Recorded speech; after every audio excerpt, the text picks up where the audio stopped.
Hi, I'm Mark Martella, and I'm the managing member of the Martella Law Firm, and today I'm here to talk to you about what a Chapter 7 bankruptcy is. Now, generally there are two types of bankruptcies for individuals, a Chapter 7 and a Chapter 13. Chapter 7 is what we call a liquidation. You're allowed to keep a certain amount of exempt assets.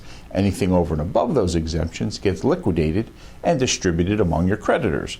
The best exemption we have here in Florida is the Homestead Exemption. It would exempt your home and any equity that you have in it. If you don't have a homestead, then you can get an extra exemption under Florida statute. So when we look at exemptions, under the Florida Constitution, you get a $1,000 exemption towards personal property. And personal property is basically everything that's not real estate. So your clothes, furniture, jewelry, cash, stocks and bonds, those type of things. You also get a $1,000 exemption towards equity in a vehicle. Not much, a total of $2,000.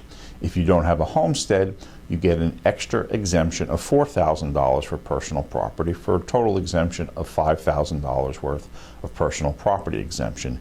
If you're husband and wife and filing a joint petition, you get a total of $10,000 towards exemptions. Now, there were a couple of changes to the law in 2005 that affect you immediately. First, before you can file, you have to go for credit counseling. Now, that's no big deal. We sign you up for it. You either do it online or over the phone. It takes about an hour to do. Once you complete that, we get a certificate of completion, and that's good for 6 months.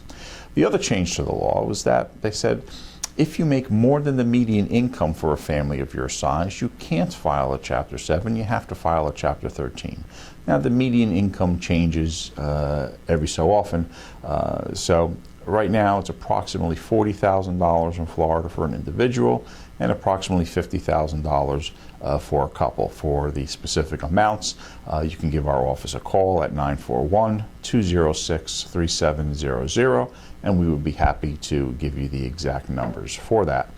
Now, if you came to our office, what we would do is, after meeting with you, we would give you a questionnaire to fill out. That questionnaire has questions that are the same information that we would need to provide in a bankruptcy petition. So you will fill that out, give it back to us along with some documents, things like pay stubs and bank statements.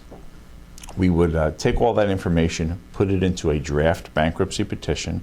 We put that together, we send that to you to review. You'll give us any missing information, any additional documents that we need. You'll give that back to us. Once we put it in a final form, we will schedule you to come in and sign it.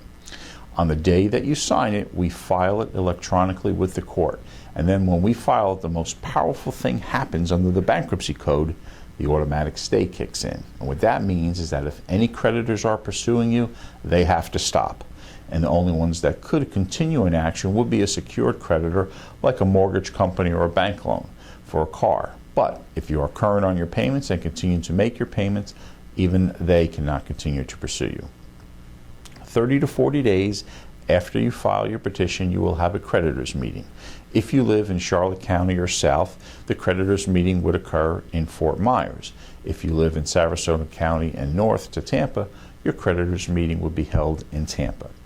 Now, the creditors meeting is a time for the trustee to review your petition with you, and it's an opportunity for any creditors to appear.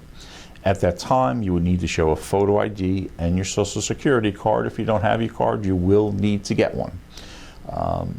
Basically, what would happen is the trustee puts you under oath to tell the truth, the whole truth, and nothing but the truth.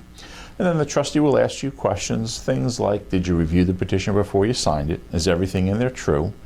Do you understand that you're signing this under penalties of perjury? Everything that you say will be recorded. Does it list all of your assets and all your liabilities, all your income and all your expenses? Then the trustee will generally ask you some specific questions about your case. If there are any creditors there, they would have the right to ask you questions. The vast majority of the time, there are no creditors there. After the creditors meeting, you would go for a second round of credit counseling. And if you have any non-exempt assets, one of the ways in a Chapter 7 that you can get to keep it is you agree to purchase it back from the trustee. Depending upon the trustee, you can purchase it back over time from anywhere from 4 to 12 months. About 6 months after you file, you get your discharge. And what the discharge means is all of the creditors we've listed can no longer pursue you, and you're discharged from those debts. That's a quick synopsis of how a Chapter 7 works. If you would like to learn more about Chapter 7 or Chapter 13 bankruptcy and would like to come in for a free, confidential consultation with our office, please give us a call at 941-206-3700 or visit our website at martellalaw.com, and on there you can request our free special report on the 7 biggest mistakes people make before filing bankruptcy and how to avoid them. I'm Mark Martella, and thank you for listening to this special video on Chapter 7 bankruptcy filings.